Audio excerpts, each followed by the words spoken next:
কি ভাগ্য আমার! বছর যেতে না যেতেই একই বাড়িতে দুবার বিয়ে হলো আমার। ইচ্ছে না থাকা সত্ত্বেও পাশের ঘরে আবারও বসে আছি কারো প্রতীক্ষায়। প্লিজ মৃণাল, আমায় ক্ষমা করে দিও। শুধু তোমার অনাগতের চিন্তা মাথায় রেখে আবার বিয়ে করতে হলো আমায়। পেটে হাত রাখতেই পুচকু কিক মারে। আমায় ক্ষমা করিস সোনা, তোর বাবাকে আমি বাঁচাতে পারিনি। হে আল্লাহ, কেন এমন করলে? খুব বেশি কি চেয়েছিলাম তোমার কাছে? শুধু তো চেয়েছিলাম মৃণালকে আঁকড়ে ধরে বাঁচতে, ওকে নিয়ে সারা জীবন একসাথে কাটাতে। এটাই কি আমার খুব বেশি চাওয়া হয়েছিল তোমার কাছে? বলো, কেন এমন হলো? কেন তাকে কেড়ে নিলে? কি আমার অপরাধ বলো? তুই এমন কেন রে ভাইয়া? কেন এত বড় শাস্তি দিলি আমায়? কেন ছেড়ে চলে গেলি আমাদের? তোকে ছাড়া আমি যে নিঃস্ব, খুব যে একা হয়ে গেলাম। আমি যে আর পারছি না। আজ আমার জন্য তুই অভিমান করে চলে গেলি। কি করে নিজেকে ক্ষমা করব বল? হঠাৎ কাঁধে কারো হাতের স্পর্শ পেয়ে মাথা তুলে তাকালাম। আরাফ দাঁড়িয়ে আছে পাশে। ওকে জড়িয়ে ধরে হাউমাউ করে কান্না করতে করতে বলতে লাগলাম, দোস্ত, জীবনটা এমন কেন বলতে পারিস? কেন বিধাতা এক ভাইয়ের স্বপ্ন পূরণ করতে গিয়ে আরেক ভাইকে কেড়ে নিয়েছেন? নিয়তি কেন এত স্বার্থপর? বিশ্বাস কর, আমি এমনটা কখনোই চাইনি রে। আমি নেহাকে ভালোবাসি ঠিকই, তবে ভাইয়ার জায়গাটা নিতে চাইনি কখনোই। আমি তো সবসময় চাইতাম ওরা যেন ভালো থাকে, সুখে থাকে। তবে কেন আজ এমন হলো বলতে পারিস? শান্ত হো দোস্ত। দেখ, আল্লাহ তাআলা যা করেন ভালোর জন্যই করেন। তিনি কখন কি করেন তা তো তিনি স্বয়ং নিজেই জানেন। ভালোর জন্য করেন বলছিস? এটা কেমন ভালো বলতে পারিস? পৃথিবীর আলো দেখার আগেই অনাগত সন্তানের থেকে তার বাবাকে কেড়ে নিয়ে তিনি কেমন ভালো করেছেন বলবি? আমি যে আর পারছি না এত ধকল নিতে। আরাফ নিশ্চুপ হয়ে দাঁড়িয়ে আছে। কি বলবে সে? কী বা বলার আছে? কিছুক্ষণ নীরবতা। তারপর নীরবতা ভেঙে আরাফ বলে উঠল, দেখ কুনাল, তোকে এভাবে ভেঙে পড়লে চলবে না। তোর কাঁধে এখন অনেক বড় দায়িত্ব। তুই যদি ভেঙে পড়িস তবে বাকি সবাইকে কে সামলাবে বল? আমি চোখ মুছে বলে উঠলাম, তুই ঠিক বলেছিস দোস্ত। আমাকে ভেঙে পড়লে চলবে না। আমাকে যে হাল ধরতেই হবে। আব্বু আম্মু নেহা ও নতুন অতিথির দায়িত্ব যে আমায় নিতেই হবে। দূরের ওই ঝলমলে তারাটার দিকে তাকিয়ে বললাম, ভাইয়া, আমায় দোয়া করিস যেন শক্ত হাতে পরিবারের হাল ধরতে পারি। সাথে সাথেই তারাটা জ্বলজ্বল করে ওঠে। তার মানে ভাইয়া আমায় দোয়া করেছে। হঠাৎ নিচ থেকে চিৎকার চেঁচামেচির শব্দ শোনা গেল। একটু দেরি না করে আমি আর আরাফ দৌড়ে নিচে গেলাম। নিচে গিয়ে দেখি আমার রুম থেকে আওয়াজটা আসছে। রুমে গিয়ে যা দেখি তার জন্য মোটেও প্রস্তুত ছিলাম না। নেহা ফ্লোরে পড়ে আছে। তার প্রচণ্ড ব্লিডিং হচ্ছে। সমস্ত সাদা ফ্লোরটা রক্তে লাল হয়ে আছে। আব্বু আম্মু সহ বাড়ির সবাই ওকে ঘিরে দাঁড়িয়ে আছে। নিমিষেই আমার মাথাটা হ্যাং হয়ে যায়। কিছু মুহূর্ত ওর দিকে তাকিয়ে ঠায় দাঁড়িয়ে থাকি। আরাফ আমার কাঁধে ঝাঁকুনি দিতেই আমি বাস্তবে ফিরে আসি। তারপর বিচলিত কণ্ঠে আম্মুকে জিজ্ঞেস করি, আম্মু, কি হয়েছে নেহার? এত রক্ত কেন? দেখ না বাবা, হঠাৎ করেই নেহার কি থেকে কি হয়ে গেল। তুই চিন্তা করিস না বাবা, তোর আব্বু হসপিটালে কল করেছে, এক্ষুনি অ্যাম্বুলেন্স চলে আসবে। কিছু সময়ের মাঝেই নেহাকে হসপিটালে নিয়ে যাওয়া হলো। অপারেশন থিয়েটারের সামনে সবাই বসে আছি। সবার মনে চিন্তার ছাপ, কারণ নেহার প্রেগনেন্সির মাত্র 8 মাস পাড়ি দিয়ে 9 মাসে পড়েছে। প্রচুর ব্লিডিং হচ্ছে। বেবি ও মায়ের কন্ডিশন খুব খারাপ। তাই তখনই সিজার করতে হবে। কিছুতেই নিজেকে কন্ট্রোল করতে পারছি না। মনে প্রচণ্ড ভয় এসে তাড়া করতে লাগলো। নেহার কিছু হয়ে গেলে ভাইয়ার কাছে কি জবাব দিব? নেহা ভাইয়ার রেখে যাওয়া শেষ সম্বলই না, সে আমার ভালোবাসা, আমার বেস্ট ফ্রেন্ড। স্মৃতির পাতায় ভেসে উঠল অনেক স্মৃতি। নেহাব আমার ছোটবেলার বন্ধু। কলেজে ভর্তি হবার পর আমাদের সাথে পরিচয় আরাফের। তারপর থেকে নেহা, আরাফ আর আমি বেস্ট ফ্রেন্ড। যেখানে যেতাম একসাথে তিনজন যেতাম। আমার আর আরাফের কখনো মনে হয়নি যে নেহা একটা মেয়ে, কি করেই বা হবে। সে যে সবসময় আমাদের সাথে তাল মিলিয়েই চলাফেরা করত। একদিন নেহা বাড়িতে আসে আমার খোঁজে। আম্মুকে জিজ্ঞেস করে, আন্টি তোমার গাধাটা কোথায় গো? কোথায় আবার? ভার্সিটি বন্ধ বলে নাকে তেল দিয়ে ঘুমাচ্ছে। কি, বেলা 11টা বাজে আর সে এখনো ঘুমাচ্ছে? দাঁড়াও, ওর ঘুম বের করছি। বলেই নেহা ওপরে চলে আসে। চুপি চুপি আমার রুমে ঢোকে। বিছানার দিকে তাকিয়ে দেখি উল্লুকটা চাদর মুড়ি দিয়ে উল্টো হয়ে ঘুমিয়ে আছে। আমি এত কষ্ট করে এলাম আর গাধাটাকে দেখো কি আনন্দে ঘুমোচ্ছে। দাঁড়া, তোর ঘুম বের করছি। বলেই আমি এক লাফে উঠে বসি কুণালের পিঠের উপর। তারপর ইচ্ছে মতো কিল ঘুষি মারতে লাগলাম। হঠাৎ এমন আক্রমণে চাদরের নিচে থাকা মানুষটা ভ্যাবাচাকা খেয়ে গেল। আসলে ওটা আমি ছিলাম না, ভাইয়া ছিল। আমরা দুই ভাই একই রুমে ঘুমাতাম। ভোরে আমার প্রচণ্ড গরম লাগছিল, তাই এসি অন করলে ভাইয়া বাধা দেয়, কারণ ওর খুব ঠান্ডা লাগছে। এই নিয়ে দুই ভাইয়ের মাঝে ঝগড়াও বেঁধে যায়। পরে আমি ভাইয়ার গোষ্ঠীর ষষ্ঠী পুজো করতে করতে গেস্ট রুমে গিয়ে শুয়ে পড়ি। নেহা জানতো না যে চাদরের নিচে আমি নয়, ভাইয়া ছিল। নেহার কিলঘুষি খেয়ে ভাইয়া চিৎকার করে বলতে লাগলো, মা ডাকাত পড়ছে বাড়িতে, বাঁচাও। ভাইয়ার কণ্ঠ শুনে নেহা ভ্যাবাচাকা খেয়ে যায়। তারপর চাদর তুলে ভাইয়ার মুখটা দেখে গগন ফাটানো চিৎকার করে। নেহার চিৎকার শুনে আমি রুমে এসে যা দেখি তাতে আমার চক্ষু কপালে, কারণ নেহা বিছানায় পড়ে আছে, তার উপর ভাইয়া ঝুঁকে ওর মুখ চেপে ধরে আছে। কিয়া বাত হে!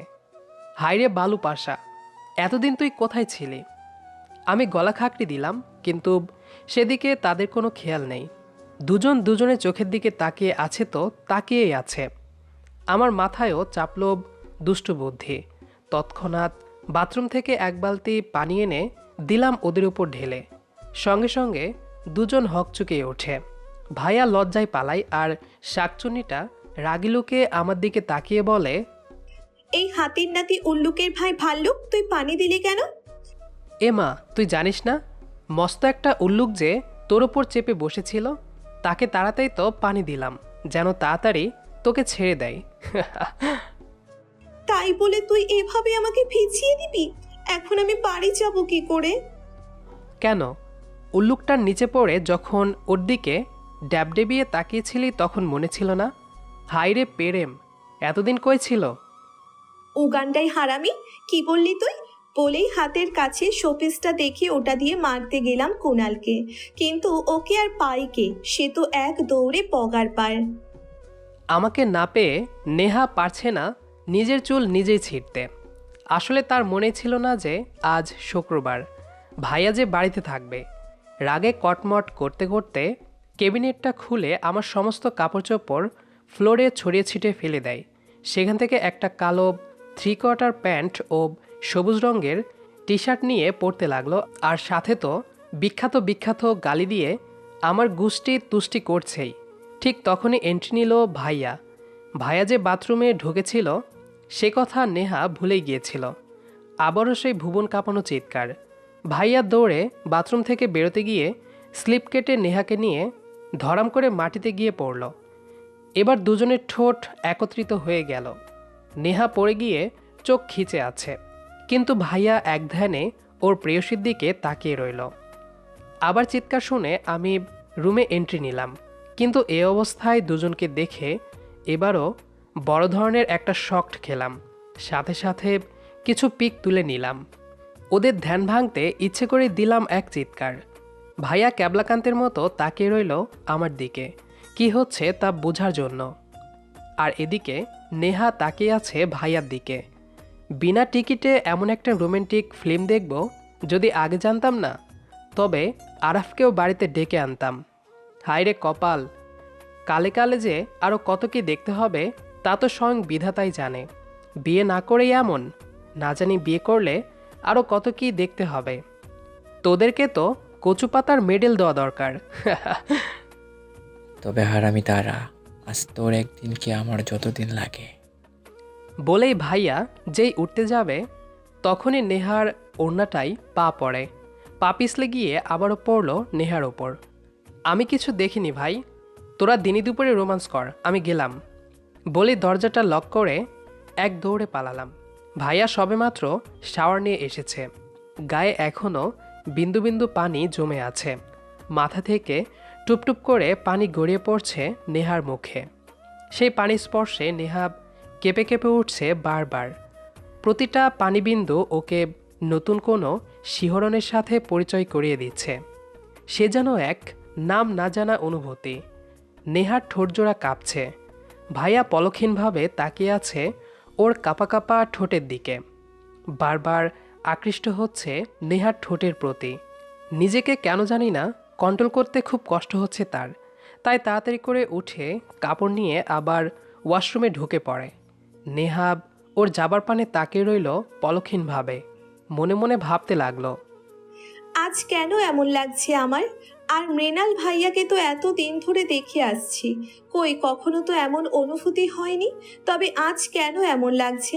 কেন বারবার তার স্পর্শ পেতে ইচ্ছে হচ্ছে? কী নাম দেব এই অনুভূতির? আচ্ছা, সে এত সুন্দর কেন? কেন তার থেকে চোখ ফেরাতে পারছি না? কী জাদু আছে তার মাঝে যে বারবার এভাবে কাছে টানছে আমায়? আমি ভাবনাতে ডুবে আছি, তখনই এন্ট্রি নিল কুণাল। কি রে, এমনভাবে তাকিয়ে আছিস কেন? আমার কি পাখা গজিয়েছে নাকি শিং গজিয়েছে? তোর পাখাও গজায়নি, শিংও গজায়নি, বিশাল বড় একটা রোগ হয়েছে। আমার কথা শুনে নেহাব ভ্রুকুচকে বলল, রোগ? কিসের রোগ? আর আমার রোগ হয়েছে আমি জানি না? এই রোগ হলে রোগী জানে না, তবে বাকি সবাই জানে। নেহাব চিন্তিত গলায় বলল, এটা আবার কেমন রোগ যে আমি জানি না? আমি একটা বোকাশোকা হাসি দিয়ে বললাম, এ রোগের নাম কি জানিস? না তো, কি নাম? প্রেম রোগ। বলে দিলাম এক দৌড়। নেহা বোকার মতো তাকিয়ে রইল আমার যাবার পানে। কি বলে গেল হারামিটা? প্রেম রোগ? সেটা আবার কি? হঠাৎ মানেটা বুঝতে পেরে লজ্জায় লাল নীল হতে লাগলাম। এক দৌড়ে বাড়ি থেকে বেরিয়ে নিজের বাড়ির উদ্দেশ্যে ছুট লাগালাম। পেছন থেকে কুণাল অনেকবার ডেকেছে, কিন্তু সেদিকে একবারও ফিরে তাকায়নি। ওটি রুমের বাতিটা নিভে গেছে দেখে আমি বাস্তবে ফিরে এলাম। সবার চোখ এখন সেদিকে। একজন ডক্টর বেরিয়ে আসতে দেখে আমি দৌড়ে গিয়ে জিজ্ঞেস করলাম, ডক্টর, নেহা এখন কেমন আছে? কংগ্রাচুলেশন মিস্টার কুনাল, আপনার একটা ফুটফুটে কন্যা সন্তান হয়েছে। আপনার স্ত্রী সন্তান দুজনই এখন আউট অফ ট্রেজার। ডক্টরের কথা শুনে সবাই যেন স্বস্তির নিঃশ্বাস ফেলল, কিন্তু আমি যেন সেখানে পাথর হয়ে গেছি। বারবার ডক্টরের বলা শেষ কথাটাই শুধু কানে বাজছে। অজান্তেই চোখ বেয়ে দুফোঁটা পানি গড়িয়ে পড়ল। আরাফ আমার মনের অবস্থা বুঝতে পেরে আমাকে ভোলানোর জন্য একটা খোঁচা মেরে বলল, রিল্যাক্স মাই ডিয়ার, রিল্যাক্স। কি সৌভাগ্য আপনার, বাসর রাতে বউ সহ বাচ্চা ফ্রি। একেই বলে কপাল। একবার এদিকে আয় তো ভাই, তোর কপালের সাথে নিজের কপালটা একটু ঘষে নেই, যদি এমন ভাগ্য আমারও হয়। একটা মোলান হাসি দিয়ে আরাফকে জড়িয়ে ধরে কান্না করে দিলাম। সত্যি কি আমি খুব লাকি রে? ধুর বোকা, কাঁদছিস কেন? সত্যি বলছি, তুই অনেক লাকি। আরও টুকটাক অনেক কথা হলো দুই বন্ধুর মাঝে। এরই মাঝে একে একে সবাই নেহা ও তার মেয়েকে দেখে এলো, কিন্তু এখনও আমি নেহার সামনাসামনি যাইনি। আসলে নেহা আমাকে মোটেও সহ্য করতে পারে না, কারণ যেদিন থেকে সে জানতে পেরেছে আমি তাকে ভালোবাসি, আর সেটা ভাইয়া জেনে ইচ্ছে করে হারিয়ে গেছে তার জীবন থেকে, সেদিন থেকে সে আমাকে খুব ঘৃণা করে। সে মনে করে ভাইয়ার মৃত্যুর জন্য একমাত্র আমিই দায়ী। এই বিয়েতেও সে রাজি ছিল না, কিন্তু পরিবার ও ভাইয়ার শেষ চিহ্নের কথা ভেবে সে রাজি হয়ে যায়। তবে সে আমাকে বলেছিল, দেখ কুনাল, আমি তোকে বিয়ে করছি বলে ভাবিস না যে তোকে মেনে নিয়েছি। তুই আমার স্বামীর হত্যাকারী, তোকে তো আমি কখনোই ক্ষমা করব না। শুধু বিয়েটা করছি তোকে তিলে তিলে যন্ত্রণা দেবার জন্য, যাতে বুঝতে পারিস ভালোবাসার মানুষটা হারিয়ে গেলে কেমন লাগে। আরে আমি মৃণালকে আজীবনের জন্য হারিয়ে ফেলেছি, কিন্তু তুই তো তোর ভালোবাসার মানুষটাকে কাছে পেয়েও না পাওয়ার আগুনে পুড়ে পুড়ে ছাই হয়ে যাবি। তোর সেই ক্ষত বিক্ষত চেহারাটা দেখে আমার পৈশাচিক মনটা ভরে উঠবে। তুই কখনোই আমাকে পাবি না। আমি না তোর কখনো ছিলাম, না কখনো হব। কথাটা মনে হতেই চোখ থেকে দুফোঁটা পানি গড়িয়ে পড়ল। কিন্তু আমি তো হেরে যাবার পাত্র নয়। যদি আমার ভালোবাসা সত্যি হয়, তবে একদিন না একদিন নেহাকে নিজের করে পাবই, আর ভেঙে দিব ওর সমস্ত ভুল ধারণাটা। কেবিনে ঢুকতে গিয়েও দাঁড়িয়ে গেলাম নেহার বলা কথাগুলো শুনে। আমি কখনোই তোকে আমার মেয়ের ধারে কাছেও আসতে দেব না। তুই আমাদের জীবনের অভিশাপ, তুই আমার মৃণালের খুনি। আমি তোকে কখনোই ক্ষমা করব না। বলেই চোখ দুটি বন্ধ করে নেয় নেহা। ওর কথা ও মুখভঙ্গিমা দেখে যা বোঝার বুঝে গেছি। একটা দীর্ঘ শ্বাস ছেড়ে মনে মনে বলতে লাগলাম, আমি জানি তুই কি ভাবছিস।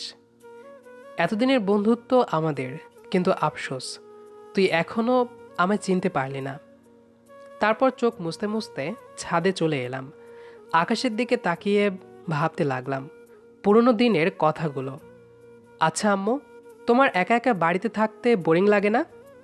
লাগলে কি করব? আমার কথা কি তোরা বাপ বেটাদের ভাবার সময় আছে নাকি?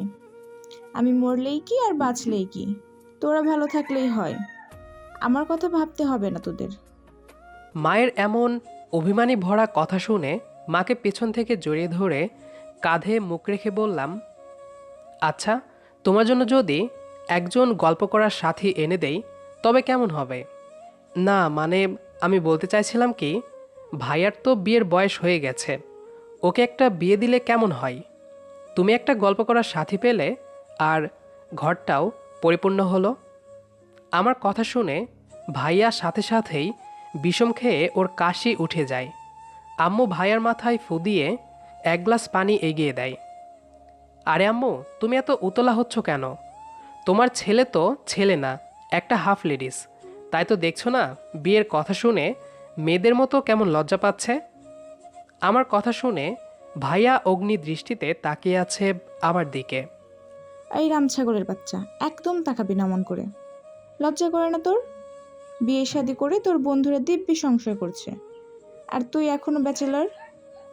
আম্মুর কথা শুনে ভাইয়া রাগে গজগজ করতে করতে চলে গেল। আমি একদিন ভাইয়ার ডায়েরি পড়ে জেনেছি ভাইয়া যে নেহাকে ভালোবাসে। তারপর আরাফকে সঙ্গে নিয়ে ভাইয়া ও নেহার বিয়েটা ঠিক করে ফেলি। তখনও জানতাম না যে আমার মনের ছোট্ট ঘরে যে নেহার বসবাস। গায়ে হলুদের তত্ত্ব নিয়ে যখন নেহাদের বাড়িতে যাই তখনও সব ঠিকঠাকই ছিল, কিন্তু ওকে যখন কাঁচা হলুদ রঙের শাড়িতে বধূ বেশে দেখি তখনই আমার সমস্ত পৃথিবীটা যেন উলটপালট হয়ে যায়। তার মানে নেহা আমার সে স্বপ্নকুমারী, যাকে আমি প্রায়ই স্বপ্নে দেখতাম। চেহারাটা অস্পষ্ট হলেও সাজ পোশাক সেম, সেই স্বপ্নকুমারীই ছিল। আসলে ছোট থেকে আজ পর্যন্ত নেহাকে কখনো শাড়িতে দেখিনি, কারণ নেহা সবসময় জিন্স টপস বা শর্ট ফ্রকই পরত। আজ পর্যন্ত কখনো শাড়ি পরেনি, তাই কখনো কল্পনার সেই মানবীর বাস্তব রূপটা সামনে আসেনি আমার। কিন্তু কি করব, এখন আমি সব কিছু যে নাগালের বাইরে চলে গেছে। নিজেকে পাগল পাগল লাগতে লাগলো। অনেক কষ্টে নিজেকে কন্ট্রোল করেছি। বিয়ের সময়টাতে আমি সেখানে ছিলাম না, আরাফ ছাড়া আর কেউ সে কথা জানতো না। দেখতে দেখতে 6টা মাস কেটে যায়। নিজেকে একেবারে গুটিয়ে নিয়েছি, কারোর সাথে তেমন কথা বলতাম না। সারাদিন বাইরে বাইরে থাকতাম, গভীর রাতে বাড়ি ফিরতাম। মাঝে মাঝে মাতাল হয়ে আরাফের বাড়িতেও থেকে যেতাম। আম্মু আব্বু ভাইয়া নেহা অনেকবার জিজ্ঞেস করেছে আমাকে কি হয়েছে, কিন্তু তাদের কিছু না বলে সবসময় এড়িয়ে যেতাম। একদিন রাতে আমার এক বন্ধুর কলার সাথে আমি ডায়েরিটা টেবিলে রেখে ছাদে চলে আসি। প্রায় আধা ঘন্টা পরে রুমে ফিরে দেখি ভাইয়া আমার ডায়েরিটা হাতে নিয়ে বসে আছে। বুকের ভেতরটা মুচড়ে ওঠে। তবে কি ভাইয়া সবটা জেনে গেছে? আমি আস্তে আস্তে ভাইয়ার কাছে এসে কাঁপা কাঁপা গলায় বললাম, ভাইয়া, তো তুই কখন এলি? আমাকে ভাইয়া ডাকার কোনো অধিকার নেই তোর। তুই আমার ভাই না, আমার ভাই তো মরে গেছে। আমি ছলছল চোখে ওর দিকে তাকিয়ে বললাম, ভাইয়া, তুই এত বড় কথা বলতে পারলি? হ্যাঁ হ্যাঁ, বলতে পারলাম। আরে আমার ভাই আমার থেকে কখনো কিছু লুকাতো না। আর যদি এই ডায়েরিটা না পড়তাম তবে তো জানতেই পারতাম না আমার হাস্য চঞ্চল কুণাল কেন হারিয়ে গেছে। কুণালের গালে একটা হাত রেখে ওকে বললাম, কেন বলিসনি আমায়? আমি কি তোর পর ছিলাম বল? তুই তো আমার প্রাণ ভ্রমরা, তোর জন্য তো আমার জীবনটা দিয়ে দিতে পারি রে। সেখানে নেহাকে ছেড়ে দেওয়া তো কোনো কঠিন কাজই না। প্লিজ ভাইয়া, আমায় ক্ষমা করে দে। আমি চাইনি তোদের মাঝে কাটা হয়ে থাকতে। আমি চলে যাব, বিশ্বাস কর। আমি চলে যাব তোদের থেকে দূরে। আগামী সপ্তাহে কানাডায় চলে যাচ্ছি। না, তুই কোথাও যাবি না। বলে ভাইয়া সেখান থেকে চলে যায়। ভাইয়া বাড়ি গিয়ে অনেকটা ড্রিঙ্কস করে, তারপর গাড়ি অ্যাক্সিডেন্ট করে সেখানেই মারা যায়। তবে একটা চিরকুট রেখে যায় নেহার জন্য। তাতে লেখা ছিল, নেহা, আমাকে ভুল বুঝো না প্লিজ। আমি নিজেকে কোনোভাবেই সামলাতে পারছি না। আমার পৃথিবীটা এলোমেলো হয়ে গেছে। কুণালের ডায়েরিটা পড়ে আমার কলিজার টুকরো ভাইটা যে তোমায় ভালোবাসে, এত বড় একটা সত্যি কি করে মেনে নেব বলতে পারো? আমি পারি না মেনে নিতে। প্লিজ তুমি কুণালকে ভুল বুঝো না। কুণাল আমার প্রাণ, তুমি আমার হৃৎপিণ্ড। আমি যে কাউকে ছাড়াই বাঁচতে পারবো না। আর আমার ছোট্ট ভাইটাকে এভাবে ধীরে ধীরে শেষ হওয়াতেও দেখতে পারবো না। তাই নিজেই সরে গেলাম তোমাদের মাঝ থেকে। তুমি কুণালের মাঝেই আমায় খুঁজে নিও। তুমি কুণালকে আপন করে নিও, এটাই আমার শেষ ইচ্ছা। চিঠিটা পড়ার পর থেকে নেহা আমায় ভুল বুঝতে শুরু করে। সে মনে করে আমার জন্যই ভাইয়ার অ্যাক্সিডেন্টটা হয়েছে। ভাইয়ার মৃত্যুর জন্য নাকি আমিই দায়ী।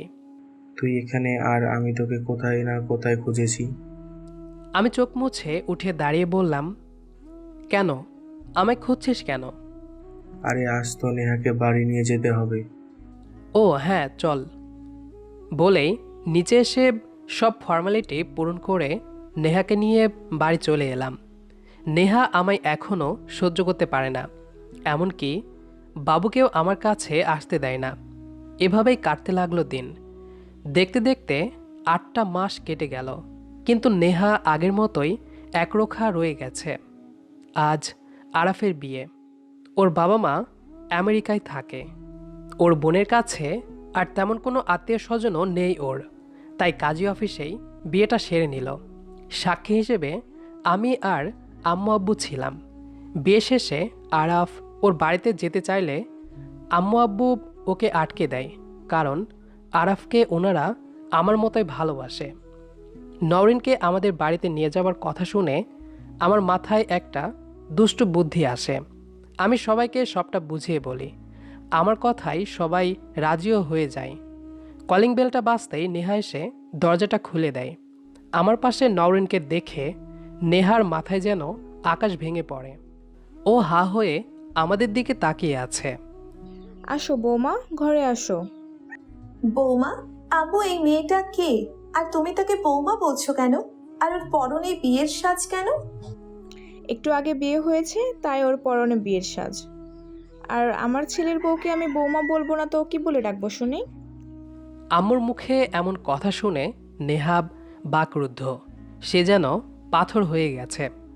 ওর মেনে নিতে খুব কষ্ট হচ্ছে।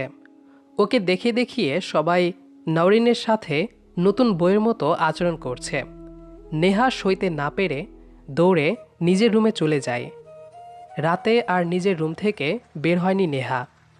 আমি নিজের রুমে যাবার সময় নেহার রুমের সামনে এসে গাইতে লাগলাম, আমি কারো হলে তোমার কেন জলে রে বন্ধু, তোমার কেন জলে। গানটা শেষ হতে না হতেই নেহার রুম থেকে কিছু ভাঙ্গার শব্দ শুনতে পেলাম। তার মানে আমার প্ল্যান সাকসেসফুল, ইয়াহু! সময় যেতে লাগলো তার নিজস্ব গতিতে। নেহাকে দেখলেই আমি নরেনের সাথে প্রেমের অভিনয় করতাম। নেহা যেন তাতে তেলে বেগুনে জ্বলে উঠত। এভাবেই আরও 3টা মাস কেটে গেল। একদিন ছাদে গিয়ে দেখে আরাফ নরেনকে জড়িয়ে ধরে লিপকিস করছে।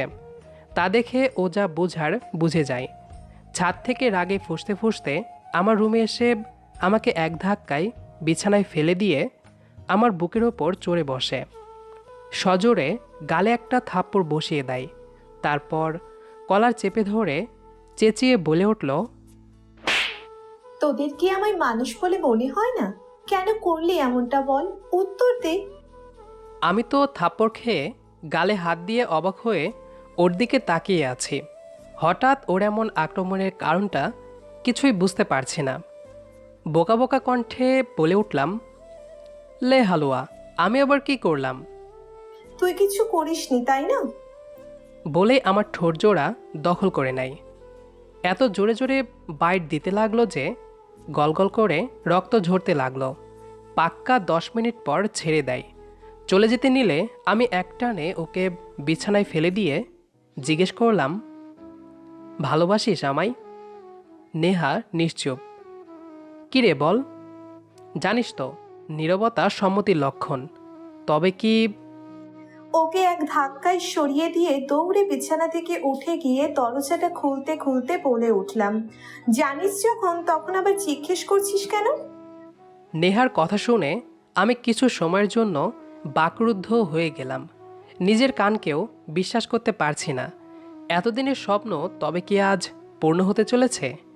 সত্যি কি তবে নেহা আমাকে ভালোবাসে? সে মন থেকে মেনে নিয়েছে তবে? খুশিতে চোখ ভরে ওঠে। পরক্ষণে আবার নিজের ঠোঁটের কথা মনে পড়ে যায়। বিড়বিড় করে বলতে লাগলাম, জীবনে বোধ হয় ভালো হবে না রাক্ষসীটা। ও মাগো, আমার ঠোঁটের 12টা বাজিয়ে ছেড়েছে। সন্ধেবেলায় নেহার ফোন থেকে একটা মেসেজ আসে। ওপেন করতে দেখি তাতে লেখা, রাতে আমাদের বাগান বাড়িতে চলে আয়, আমি তোর জন্য অপেক্ষায় থাকবো। তুই ডাকছিস আর আমি যাব না? তা কি কখনো হয়? 10টা নাগাদ এসে পৌঁছালাম বাগান বাড়িতে। দরজা খুলে ভেতরে প্রবেশ করতেই সারা বাড়িতে আলো জ্বলে উঠল। হুড়মুড়িয়ে আমার সব বন্ধুরা আমাকে ঘিরে ধরে বলে উঠল, হ্যাপি বার্থডে ডিয়ার। আজ যে আমার জন্মদিন ছিল সেটা তো ভুলে গিয়েছিলাম। বিগত 2 বছর ধরে বাড়িতে কোনো পার্টি হয়নি জন্মদিন উপলক্ষে। আসলে সবাই বলেছে, বাট আমি রাজি হয়নি। হলরুমটা বিভিন্ন রং বেরঙের ফুল দিয়ে সাজানো হয়েছে। টেবিলের ওপর অনেক সুন্দর একটা কেক রাখা।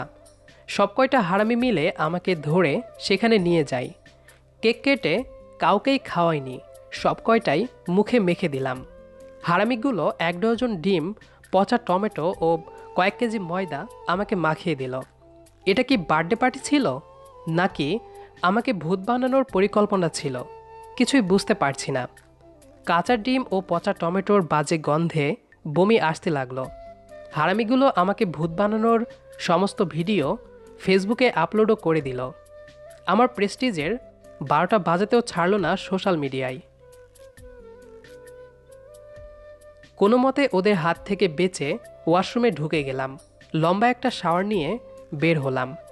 রাজ একটা মেরুন কালারের পাঞ্জাবি নিয়ে দাঁড়িয়ে আছে। সেটা দেখে আমি ভ্রুকুচকে ওর দিকে তাকালাম। ও বলে, এটা নাকি আমার গিফট। শুধু টাওয়েল পরে তো আর বাইরে বেরোতে পারবো না, তাই কোনো প্রশ্ন ছাড়াই পাঞ্জাবিটা পরে নিলাম। আসার তো অনেকক্ষণ হলো, কিন্তু এখনও নেহাকে দেখতে পেলাম না। যাকেই জিজ্ঞেস করেছি সেই এড়িয়ে গেছে। রাত 12টা। রনি, রাজ, পিন্টু, রাহি, রিশা, আশা, কাবেরী, মুন্না, নিলয় আমার চোখ বেঁধে দেয়। আমি তো অবাক, কিছু বলতেও পারছি না। সবাই শুধু বলছে সারপ্রাইজ আছে বলেই ওপরে নিয়ে গেল। ধাক্কা দিয়ে রুমে ঢুকিয়ে দিয়ে বলে উঠল, আমাদের কাজ শেষ, এবার তোরটা তুই বুঝে নে। বলেই দরজা বাইরে থেকে আটকে দিয়ে ওরা চলে গেল হাসতে হাসতে। আমি আবুলের মতো দাঁড়িয়ে রইলাম। চোখ তো বাঁধা, তাই সব অন্ধকার লাগছে। চোখের বাঁধন খুলতেই হা করে তাকিয়ে রইলাম। সমস্ত ঘর জুড়ে ছোট ছোট রং বেরঙের মোমবাতি জ্বলছে, সাথে বাহারি ফুলের মেলা। ফুলের মধুর সুবাসে ঘরটা মোমো করছে। কেমন যেন একটা ঘোর লাগা পরিবেশ। বিছানার দিকে তাকাতেই দেখতে পেলাম লাল টুকটুকে একটা বউ বসে আছে ঘোমটা টেনে। পাতলা ওড়নার ফাঁকে আবঝা আলোয় সেই মায়াবতীর লাজুক হাসিমাখা মুখটা দেখে আমি সেখানেই স্তব্ধ হয়ে দাঁড়িয়ে রইলাম। কিছুক্ষণের জন্য মনে হয় হার্টবিট মিস করে ফেলেছি, নিঃশ্বাস নিতেও ভুলে গেছি, চোখের পলক ফেলছি না। যদি এটা বাস্তব না হয়ে কল্পনা হয়ে যায়, তাহলে যে মায়াবতীকে হারিয়ে ফেলব। ধীর পায়ে এগিয়ে যেতে লাগলাম। বিছানার পাশে হাঁটু গেড়ে বসে অপলক দৃষ্টিতে তাকিয়ে রইলাম গালে হাত দিয়ে। আমাকে এভাবে তাকিয়ে থাকতে দেখে নেহা লজ্জায় পারছে না মাটির সাথে মিশে যেতে। আনমনেই বলে উঠলাম, ওহে প্রেয়সী, এ কোন রূপে দেখা দিলে মোড়ে? আমি যে তোমার আগুন ঝরা রূপে দগ্ধ হয়েছি বরংবার। তোমার প্রতি পলকের মায়ায় জড়িয়ে আছি অনন্তকাল। তোমার চোখের মেঘলা কাজলে রাঙিয়েছি নিজেকে হাজারো বার। ওই ঠোঁটের কোণে জমে থাকা হাসি হৃদয় করেছে তোলপাড়। তোমার মৃদু স্পর্শে হারিয়েছি নিজেকে বহুবার, কোনো এক নাম না জানা সুখে। আচ্ছা, আসলে কি তুমি আছো এখনও আমার দৃষ্টিসীমানায় বন্দিনী, নাকি সব কল্পনা? চোখের পলক ফেললেই কি চলে যাবে? আজ না হয় দৃষ্টি হোক স্থির, নিঃশ্বাসটা না হয় এখানেই থেমে থাকুক। হে রাত, তুমি স্থির হও। হে চাঁদ, তুমি প্রখর হও। মন ভরে দেখি আমার মায়াবতীকে। ওগো প্রেয়সী, তুমি কি হবে আমার, শুধুই আমার?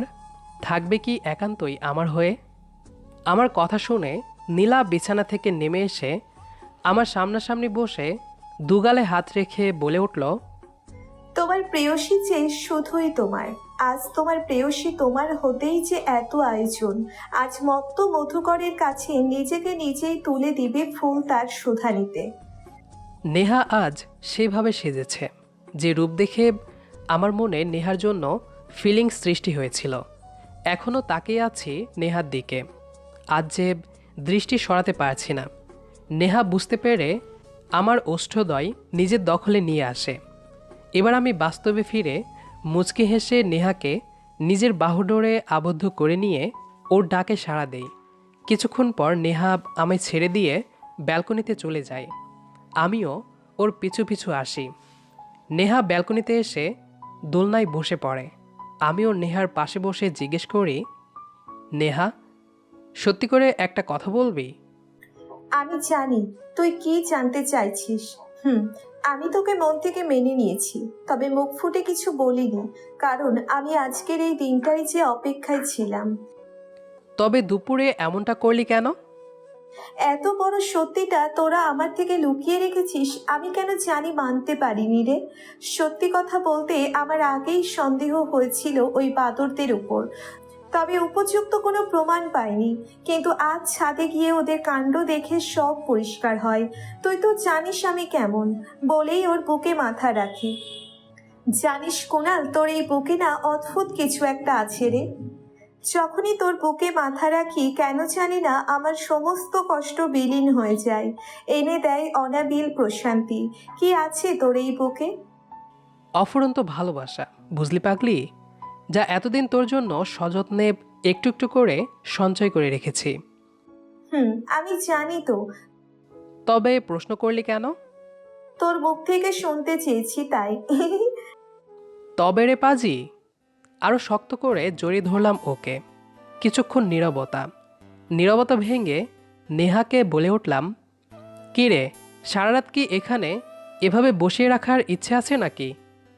রাখলে ক্ষতি কি? একটানে ওকে কোলে তুলে নিয়ে ওর কানের কাছে ফিসফিস করে বলে উঠলাম, না ম্যাডাম, তা তো হচ্ছে না। অনেক কষ্ট দিয়েছেন আমায়, আজ তার হিসেব নিব গুনে গুনে। আজ যে ধরা দিতেই হবে আপনাকে, কোনো বাহানা শুনব না। তারপর ধীরে ধীরে বিছানার কাছে এসে ওকে শুয়ে দিলাম। নেহা লজ্জায় চোখ বন্ধ করে আমার পাঞ্জাবি দুহাতে খামচে ধরে। ওর লজ্জা ভাঙাতে তার ওষ্ঠযুগল নিজের আয়ত্তে নিয়ে নিলাম।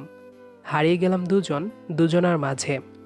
ভোরের মিষ্টি আলো চোখে পড়তেই নেহা চোখ খুলে তাকাই, নিজেকে আবিষ্কার করে আমার উন্মুক্ত বুকে।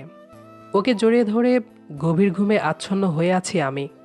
নেহাব মুচকি হেসে আমার বুকে একটা পাপ্পি দেয়, তারপর মাথা তুলে আলতো করে ঠোঁটে নিজের ঠোঁট ছোঁয়াই।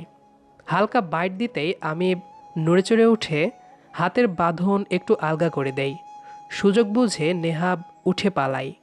সকাল 10টায় আমরা বাড়ি ফিরে আসি। পড়শি তো আমাকে দেখে বাবা বলে এক লাফে কোলে উঠে পড়ে।